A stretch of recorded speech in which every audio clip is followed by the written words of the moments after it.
channel, and we're going to have a little discussion on the future of interactivity on the connected TV. So, gentlemen, have a seat.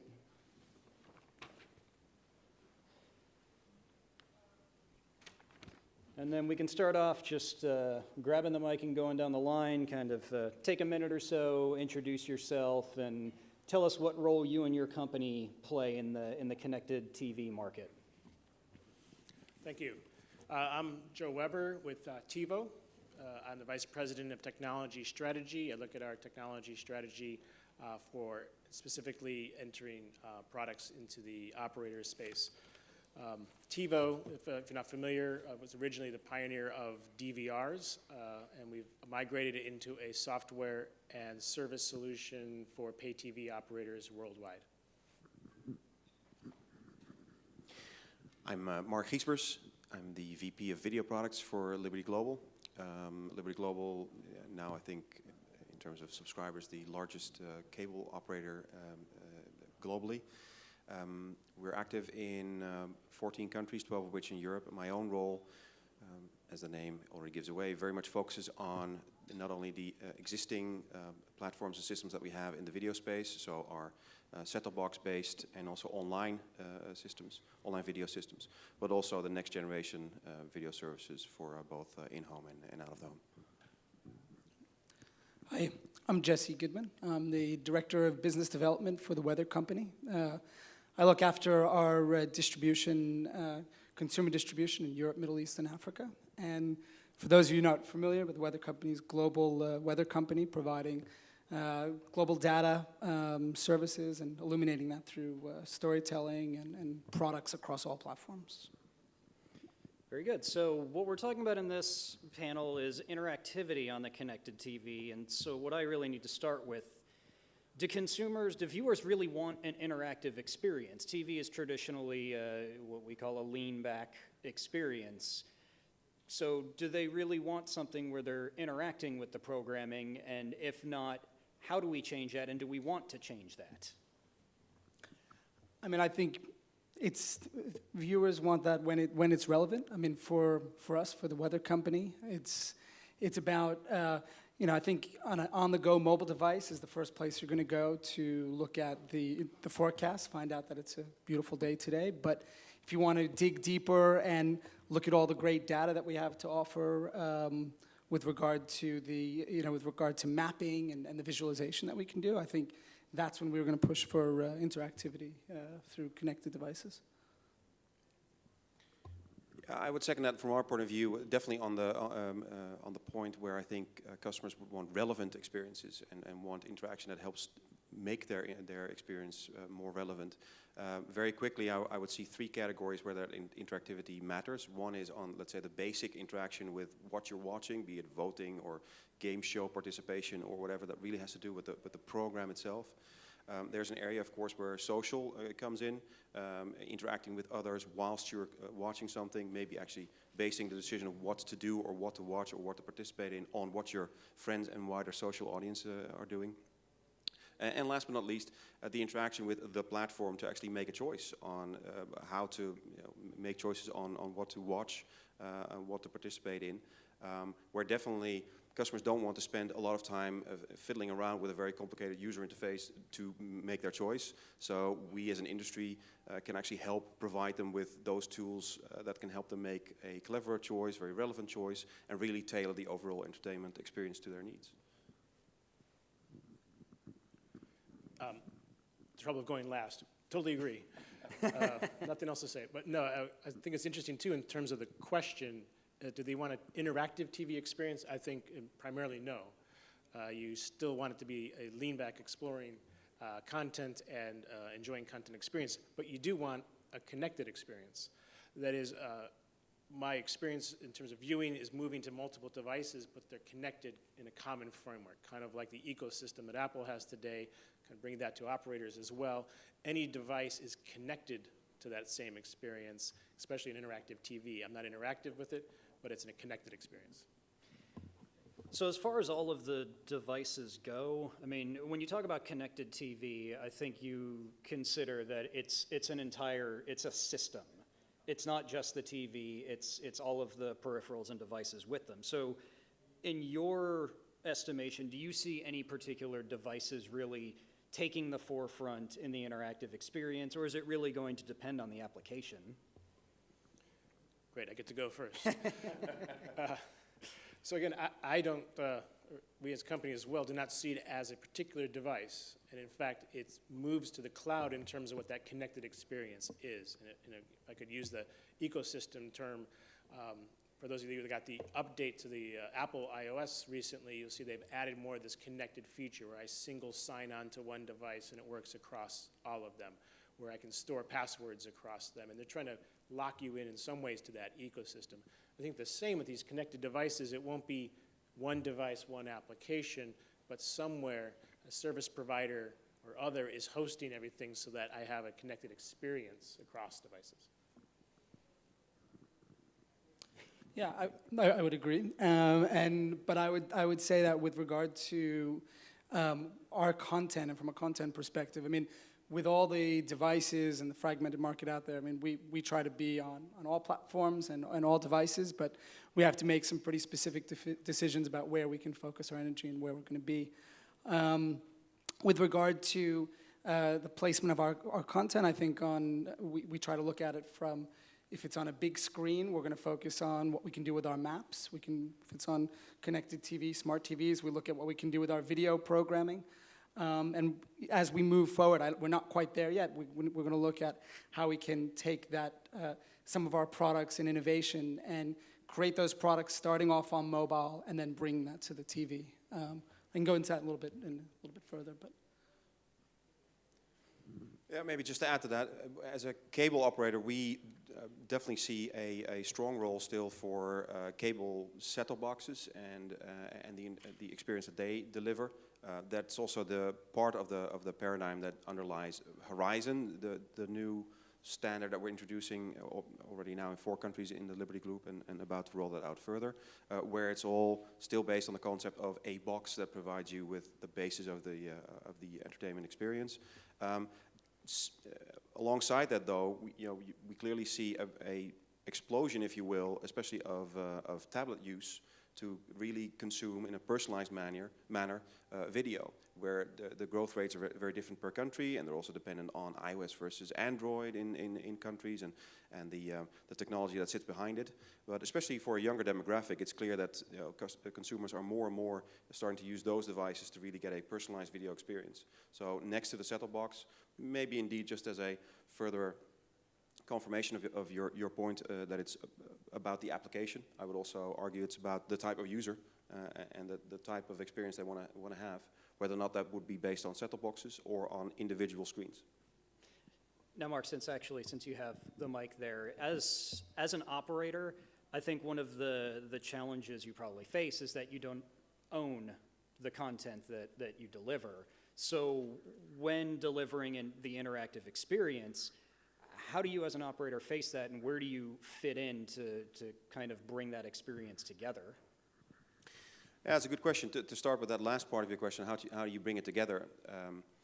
I think we mostly focus on really offering the maximum integrated experience, i.e. there is one point where the consumer can go and access all those types of content, no matter where they come from, which in our case means we bring the best of linear in the highest possible quality together with the broadest possible on-demand catch-up library, and also allow with services like, or platforms like Horizon, the consumer access to internet-based services and applications by bringing that all to the same devices. In terms of the interactivity, coming back to what I mentioned earlier, I would argue that we are especially focusing on the element where the consumer helps us to further explain where they want to take their experience next, i.e. we provide them tools that serve them recommendations, allow them to really have a user interface and experience that is tailored to their needs and wants, rather than just a generic place and say, here's this 250 channel lineup with 14 billion hours of internet video, go ahead and go for it, but actually going one level further and saying, we're now going to give you the tools. You interact with this by just watching what you want to watch. We will give you tools to make your choice easier. and learn from that and further enhance the experience. So that's where we're definitely investing a lot of our time and attention rather than just the cable and the box, if you will. And just along those lines, I think, enhancing that experience, do you see using kind of weather and those types of analytics in terms of helping to enhance those types of decisions? What do you mean exactly in terms of analytics? In terms of taking the weather analytics to perhaps help guide with programming choices or the kinds of programs you might want to watch.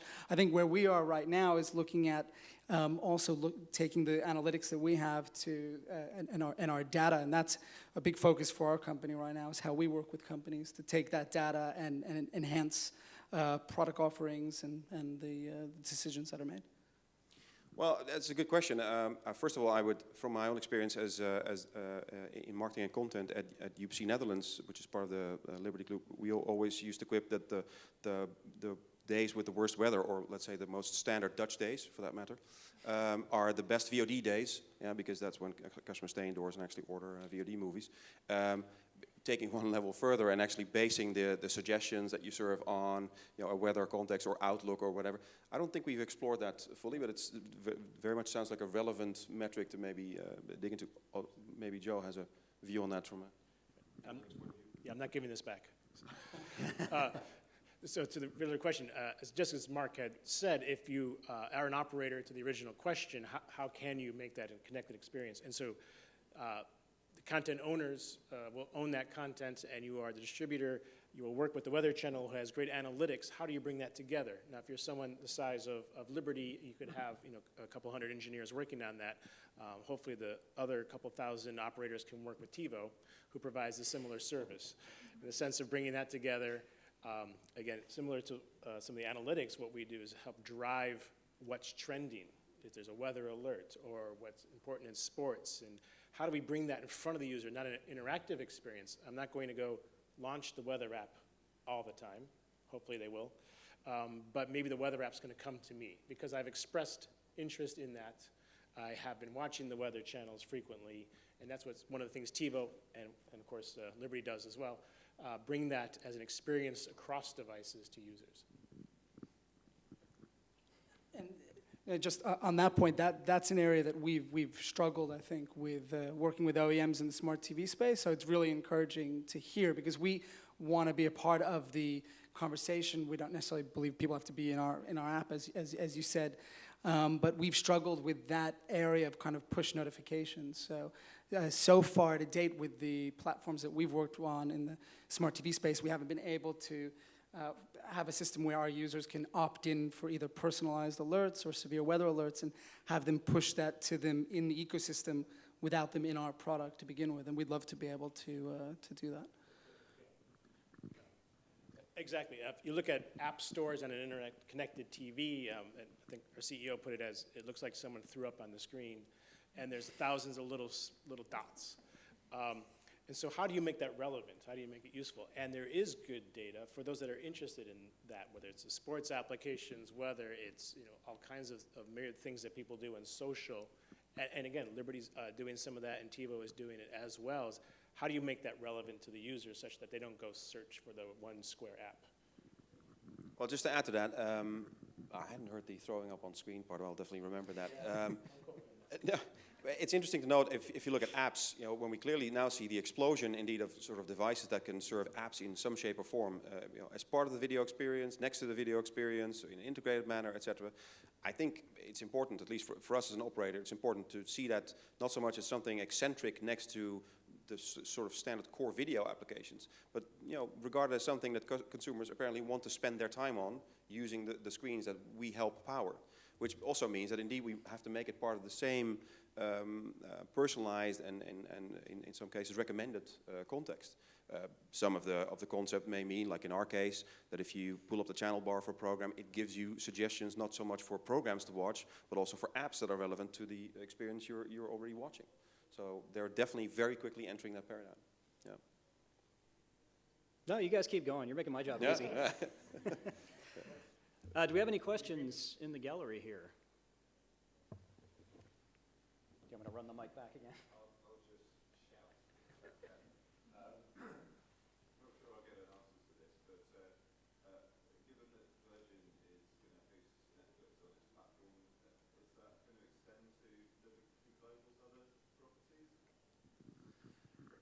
I'm going to give you the answer you were probably expecting, in the sense that, but also an honest answer for me personally, in my role. It's definitely a development we're watching with great interest, because for us, not just the Netflix Virgin implementation, but any OTT implementation on our platforms helps us understand where the consumers are going with that integration. What I mean by that is we also have YouTube on our platform. Yeah, we have YouTube on the Horizon platform, and we're very pleased with the performance that we have from YouTube.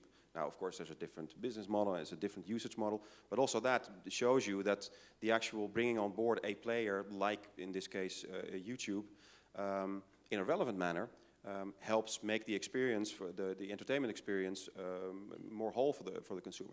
Now, I would argue Netflix is clearly, given the different business model and given the fact that they're, of course, in the same sort of market where we would like to be in ourselves also from a VOD point of view, those discussions, as you can imagine, are more wide-reaching and more complicated.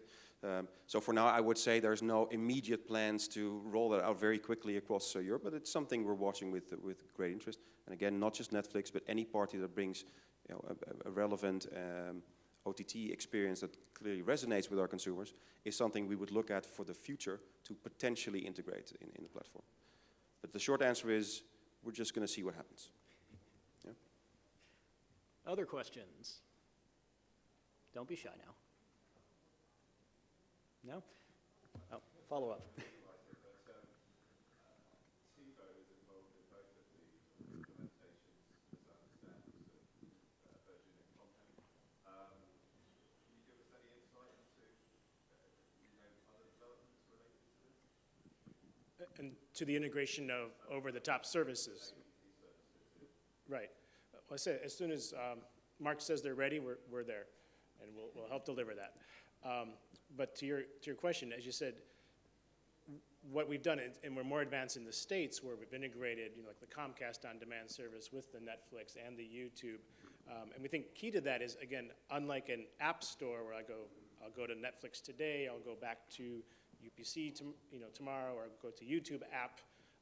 What we bring is that integrated experience. And when you do, we think it brings more value to the operator because the content usually is complementary, but now the service is integrated.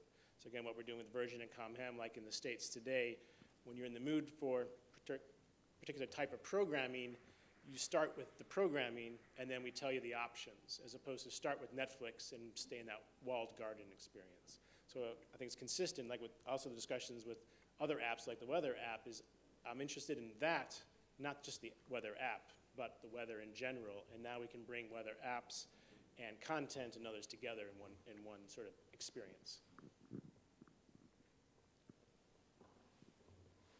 I have a question regarding YouTube integration, mentioned on the Horizon box, Mark, maybe for you.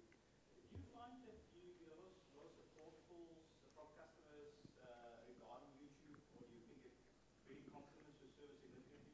Because it's actually not watching your content you really pay for from your content providers. It's like free stuff, basically, that takes eyeballs away from your ads, etc. Yeah, it's a good question. But the short answer is no on the support calls. I mean, it's definitely not something that is apparently leading to a lot of issues or dissatisfaction. Yeah, it's one of those points where we have decided if customers want that YouTube experience on the big screen, they would probably find it anyway on a lot of on other connected devices, or actually the smart TV itself. It featured very highly on the wish list that we saw from user research that we did as something that the consumers found very relevant. And coming back to my earlier point, one of the big things underlying the Horizon paradigm, apart from actually bringing everything on multiple screens rather than just the big screen, also serving second screens and the like, bringing it as part of that integrated experience on the same box without having to basically leave the UI and enter something else and go to your smart TV in a separate menu and start up the app, etc. That resonates well with our customers, and we do see it as an enhancement of the overall video experience. And the fact that that particular portion is free, for that matter, yeah, again, most of the business we do for Horizon is also triple play related, because the customers get a Horizon subscription that includes a superior broadband experience over our cable network. So we're actually quite happy with them using our network to stream that experience to television. Yeah. If I can add. Yep. As you know, we've had it integrated for several more years in the States before bringing it over for Virgin. And we have seen it's actually complementary and not taking away. In fact, people that use that app tend to watch more TV than they did before.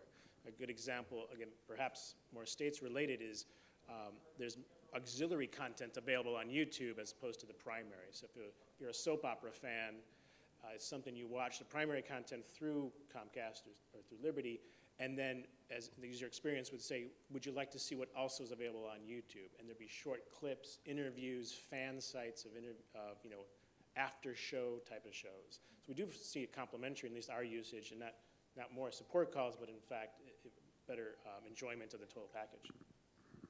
That brings me to add something else, actually. What we did was not so much only bring the standard YouTube experience to the TV, because that would just be a sort of substitution of what they would be able to find as an app on their another connected device anyway. We also went one step further and made the YouTube experience contextual. By if you pull up the YouTube app, it actually shows you already a sort of pre-filled in search query that is based on the metadata of the program you're watching. You can still do a free-form search and pull up Dancing Cats, because of course everyone wants to watch Dancing Cats on YouTube. But it might mean that you're watching a National Geographic show on Africa and are curious to look at either the Wikipedia. Also there, the search will automatically take place contextually, and the same thing we've done for YouTube. And what we see from feedback from customers is they really like that also, not just the fact that it's part of the overall integrated experience, but also the fact that we actually take it one level further. So. Now, you brought up the smart TV earlier and the vomiting on the screen. Thanks, Joe. That's really going to strike a chord here. I got to keep that one in mind. Yeah. Where do you see, what role do you see smart TVs playing in this whole connected TV system? I mean, TVs, with the smart TVs aren't just a pile of hardware anymore. They have more and more software functions and capabilities. What role does that play in your thoughts and roles and strategy, and especially from a software-enabled platform like TiVo? What are your thoughts on smart TVs? I'll answer Mark the way Mark will. Maybe he'll answer for me. So for an operator, it can bring the Horizon experience, if you're Liberty, and that integrated experience to that smart TV easier. So again, the user's not confronted with a world of apps, but they have the Virgin Media TiVo experience brought to that TV. And so maybe it's not what the internet connected TV company had originally intended, but it's a way for an operator to bring that connected experience. Maybe you can answer the same, that they bring the TiVo experience. I'm going to pass it to Jesse first. I mean, we want to provide the weather experience on any of these platforms. I think at the moment for us, I think it comes down to the throwing up of apps. It's discovery, it's from users being able to find our product, to find the app, and that for me, I think, is the single, probably one of the biggest problems that we face in that space. Yeah, maybe just to add to that and come back to what Joe said. Let's approach the answer first from the market where we actually collaborate, like in the UK. If you look at the presence of TiVo where it meets our business, it's not just the TiVo boxes in the consumer's home, it's actually also the apps that customers use on their second screen devices that those TiVo customers use to get a video experience on their second screen device.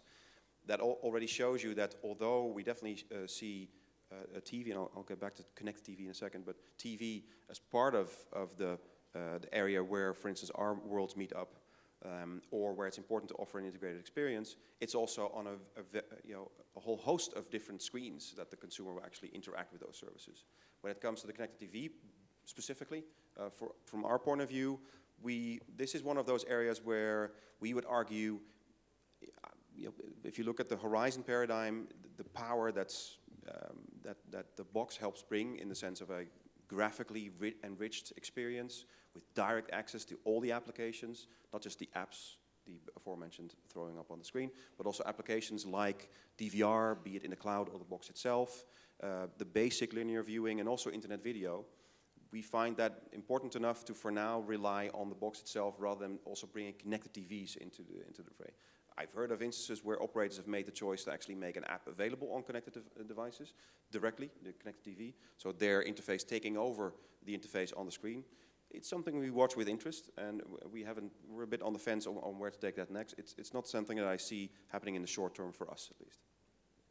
Again, it is related to what Jesse had said earlier, is, they've already started being an app on the App Store for these devices, but how do you get tighter integration? As we said, whether it's the Liberty app or the Virgin app, but for the operator to integrate those. I think we both experimented several years ago on a Facebook app on the TV connected to the operator's service, and that really didn't work. But when you combine the two, again, both products have that, where the TiVo app, whether on the iPad or on the connected TV, is integrated with your Facebook account, or could be integrated with your weather app, where you've already signed in and they're linked together, so it's always on. It's not a separate app, but you're bringing those apps into a connected experience. Again, it's more than just the tiles of apps. And that's something what we're doing with citizen journalism. So we've launched something called Eyewitness Weather. We have it in the U.S., but we're rolling that out in Europe. And I think in that instance, on your mobile phone, allow you to capture great weather photography or events, and then sync that up. I mean, this will be kind of a future plan for us in terms of that kind of convergence. But the idea would be then sync that up to our connected app. To our app that's on the smart TV, and then you can showcase that content on a screen, and with a screen that's worthy of the imagery that you've shot and the video content that you have. So in a way, I mean, that's one of the areas that we're looking at to sort of connect up our products. So I guess to kind of wrap things up and sum up here, in your estimation, in your professional opinions, what is the most or the couple of most important trends that are really going to shape the future of the connected TV environment? Not to state the obvious, but I mean, for sure for us and the trend, I mean, it's going to be in ramping up video content. That's something that we're extremely focused on. We've just launched TWC Films, and we're going to be pushing that out across our products. But it's going to be video content, live TV functionality, which we've incorporated into our products. Not to diverge and sidestep the question, but we've seen with huge weather events that took place. For example, with Hurricane Sandy, we've made that available through YouTube. We saw about 14 million streams in 3 days. But that was during the time that I was doing the development for our smart TV products. And from those 14 million streams, 7 million of those streams were outside of the US. So when we saw that data, we quickly built in live TV functionality into our smart TV applications, so that when there are events of that nature that people will be interested to see the news, we'll be able to run that through our products here. So that's at least some of the future of how we're seeing these products. I mean, I think in some ways for a company like us, it's an over-the-top ability for us to start the seeds of launching a channel internationally without having to actually go right to broadcast. So. Yeah, from our point of view as an operator, I would quickly say there are like 4 areas that influence this development for us. On the one hand, there's the underlying networks, where we definitely see a very continuous increase in exploding capabilities in the positive sense for broadband networks. Yeah, where not so much only for cable, but also if you add in fiber and also all the additions that the DSL players are doing to their networks to make them as robust and high speed as possible. We're clearly on a very steep development path there onto 1 gig networks and beyond, where actually the network becomes more powerful than the in-home setting in a lot of cases. So that's something that at least is going to help drive the availability of very high quality, high definition content being available. The content itself is undergoing radical changes in the sense that internet content is coming to television screens, and we're bringing television to the internet.